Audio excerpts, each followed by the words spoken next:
কিছু হাসি, কিছু আশা, কিছু মধুর ভালোবাসা, কিছু হাসি, কিছু আশা, কিছু মধুর ভালোবাসা, ছুটে যায় আজ মন ভরে যায়।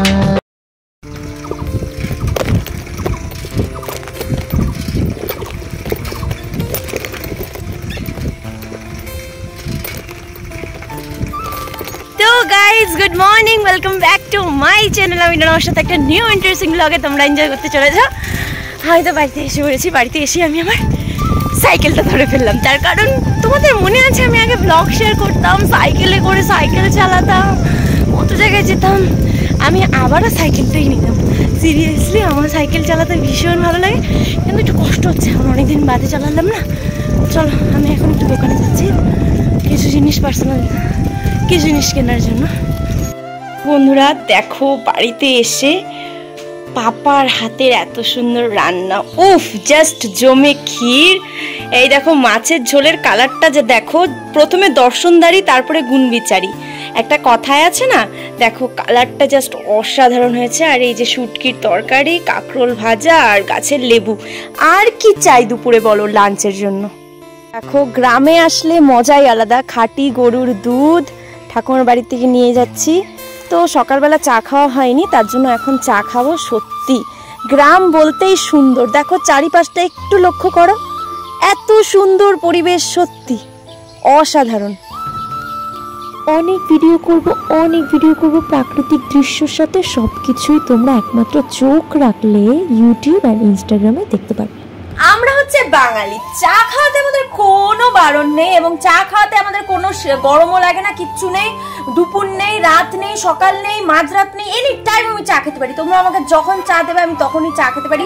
এখন হচ্ছে দুপুর বাজে 2টো, আমি চা বানাচ্ছি, তার কারণ সকালে চা খাইনি। আমি সকালে ঘুম থেকে উঠতে একটু লেটে উঠেছি।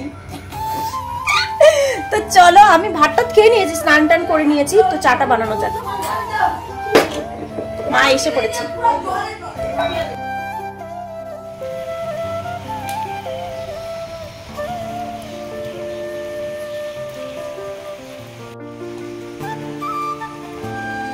মানুষ বলে অনেক কিছু খেলে নাকি নেশা হয়, আমার না শ্যুট না করলে নেশা হয়। হ্যাঁ বন্ধুরা, আমি কাজকে এতটাই ভালোবাসি, আমি একদিন কাজ না করলে আমার কিছুই ভালো লাগে না।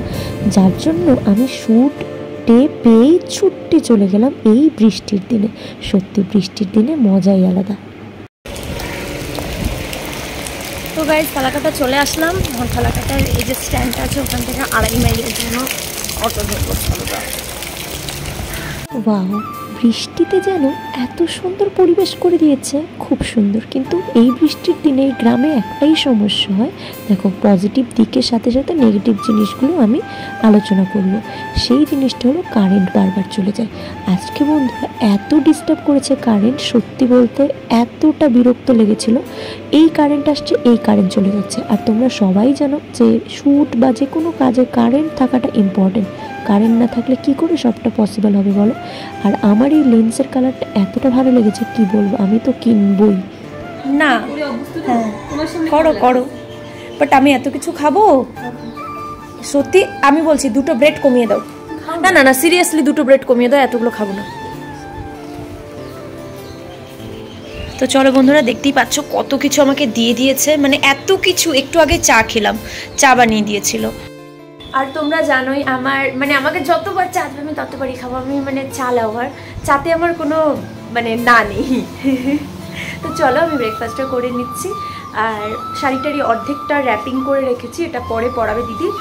দিদি না, সেম এজের। তো আমি লেন্স ফেন্স পরে নিয়েছি, চলো খাওয়া যাক। কাঁঠালের স্মেলটা সহ্যই করতে পারি না, আমাদের হচ্ছে প্রচুর কাঁঠাল। নতুন ব্লগ করছে, আমি বলছি শুরু করো, কেন বসে আছো? ও বলছে কিভাবে করবো বলো তো বন্ধুরা। আর যেটা বলতে নিয়েছিলাম, আমার এখানে মানে কোচবিহার থেকে যেহেতু আমার প্রথম শ্যুটের জার্নি, আমার এখানে শ্যুট করতে ভীষণ ভালো লাগে, তার কারণ নিজের জায়গার মধ্যে একটু ব্যাপারই আলাদা। তো চলো আমি কিছু খেয়ে নিই। টাটা। পরে দেখা হচ্ছে। কিভাবে অডভাবে তাকিয়ে আছে, আমি ব্লগ করতে পারছি না, তখন না ও আর অডভাবে তাকাবে না। এটা হলো ট্রিক্স, এটা হলো ট্রিক্স। আমি তো এরকমই করি রাস্তাঘাটে ব্লগ করলে। আর বন্ধুরা তোমরাও এরকম করবে। বেসিক্যালি যখন যারা নতুন আছো, বিগিনার আছো ব্লগ করতে, আমি তোমাদেরকে একটা ট্রিক্স বলছি। তোমরা কি করবে বলো তো, রাস্তাঘাটে ব্লগ করছো, সবাই অডভাবে তাকিয়ে থাকে, এই প্রবলেমের পাশাপাশি তোমরা মানে সামনাসামনি হও, মুখোমুখি। তোমরা কি করবে বলো তো, ধরো আমি ব্লগ করছি, পাশে একজন আমার দিকে অডভাবে তাকিয়েছে, ক্যামেরাটা আমার থেকে আমি ওর দিকে ঘুরিয়ে দেবো, তাহলে ও লজ্জা পাবে আর ও যে অডভাবে তোমার দিকে তাকিয়েছিল সেটা আর করবে না। এটা করবে। তোমাদের কাছে একটা প্রশ্ন, আচ্ছা বাইরে থেকে এই লাইফটা অনেকটা সোজা মনে হয় তাই না? তার জন্য যে যেরকম পারো মন্তব্য করে যাচ্ছ, কিন্তু আমি তোমাদেরকে বলবো ভেতরে একবার ঢুকে দেখো কতটা জটিল অ্যান্ড কতটা কঠিনতম এই জায়গাটা। লড়াই করে টিকে থাকতে হয়, অতটা সোজা নয় বন্ধুরা। তো চলো, আমার আজকে শ্যুট ডেতে অনেক এক্সপিরিয়েন্স হয়েছে, অনেক কিছু মজা হয়েছে। তো সুন্দরভাবে সাজিয়ে আনছে, দেখো। বাইরে কি পুজো হচ্ছে গো? ও আচ্ছা,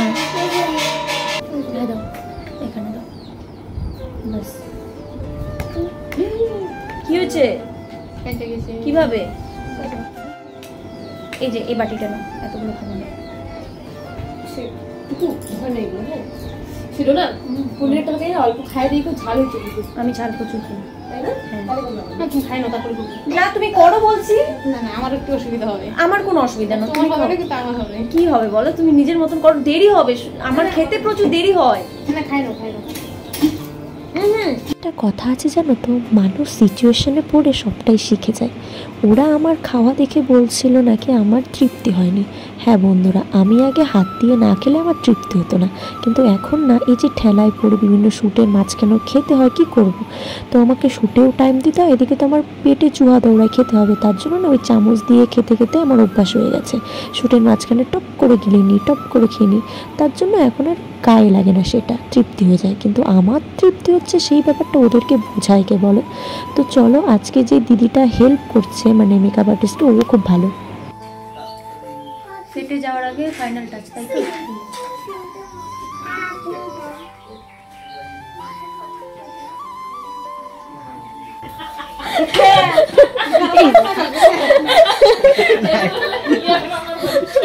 কুচিটা ঠিক করি। তুমি অন করতে দিই, কারগুলা করতে কারগুলা ওকে তো রাজ এইটা ভিডিও করতে লাগতো গো, তোমরা কি করলা? তো বন্ধুরা সেটে চলে আসলাম, এখন আমরা পোস্ট দেবো, মানে আমরা বলতে আমি পোস্ট দেবো। এতক্ষণ ধরে হয়তো 4 থেকে 5 ঘন্টা ধরে সাজিয়ে ফাইনালি আমি চলে আসলাম ফটোশ্যুট করতে।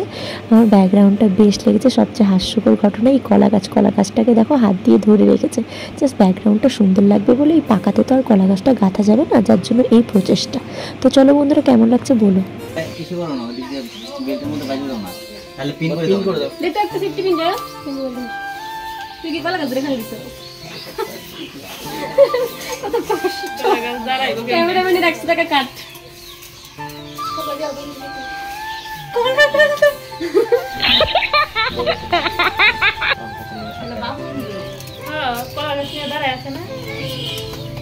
আজকের লুকটা তোমাদের কিরকম লেগেছে অবশ্যই বলো। আজকের লুকের মধ্যে কিন্তু দুটো লুক মিক্স আছে, একটা হলো সাউথ ইন্ডিয়ান আর একটা হচ্ছে বাঙালিয়ানা।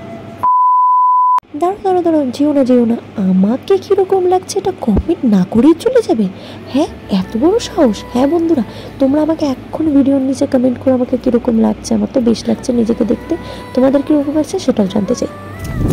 তো গাইস, আমাদের শুট কমপ্লিট হয়ে গেছে। আমাকে কিরকম লাগছে অবশ্যই বলো, আর আমার এত সুন্দর সাজের পেছনে কি আছে সেটা তো জানতে ইচ্ছা হবেই। তো চলো, এই যে আমার সাজের পেছনে চলে আসো। আমরা সেম এজের হবো, তো দীপালি না, সেম এজ না, আই থিঙ্ক তুমি একটু বড় হবে।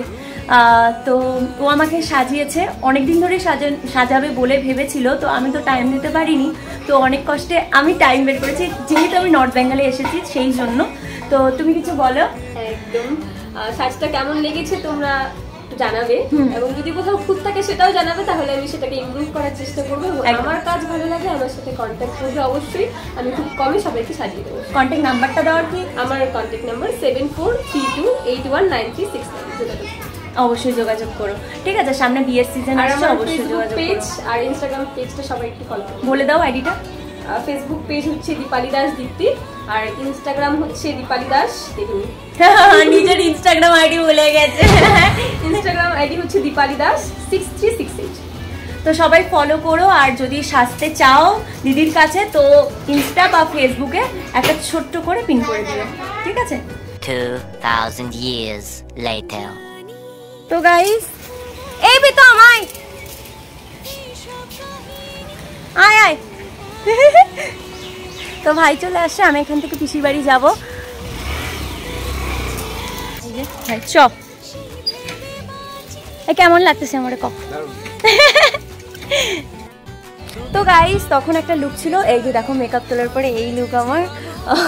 তো চলো, ভাই তো চলে আসে, এখন আমি পিসির বাড়ি যাবো। তারপর আসা হয় না, যেহেতু এখানে এসছি পিসির বাড়ির সামনেই একদম, তো আমি ভাবলাম না একটু ঘুরেই আসি। আবার কালকেও শ্যুট আছে, তো চলো যাওয়া যাক। এবার সবাই আমাকে ফোন করে বলছে তুই কি শ্যুটে গেছিস ওখানে, নাকি পরীক্ষা দিতে বই পড়ার জন্য গেছি, সবাই বলছে ফোন করে। আসি, কোনো ভুল হলে ক্ষমা করে দিও। চলো যাওয়া যাক। হ্যাঁ বাই বাই, টাটা। ঠিক আছে, আবার জ্বালাতে চলে আসবো। তো যাওয়া যাক, টাটা। খিদে পেয়ে গেছে, খিদে পেয়ে গেছে? আমাকে যা খেয়েছো খাইয়েছো, আমি আর খেতে পারবো না। চলো।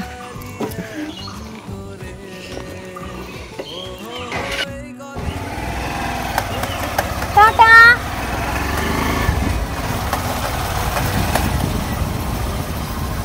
আহা, মনের আনন্দে ফুড শেষ করে পিসির বাড়ি যাচ্ছিলাম, তারপর ঘটে গেল একটা কেস। তো গাইস আমরা আবার যাচ্ছি, তার কারণ আমি বারবার ভাবতেছিলাম যে কি ভুলে গেছি। এখন দেখি যে ছাতা ভুলে গেছি, মনে পড়লো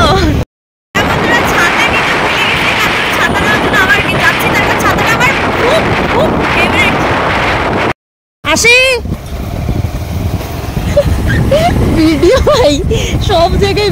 চলো বন্ধুরা, আমি পিসির বাড়ি চলে আসলাম। দীর্ঘ 6 বছর পর আমি পিসির বাড়িতে আসছি, ভাবা যায়? 6 বছর পর তোমার বাড়িতে আসলাম। কেন?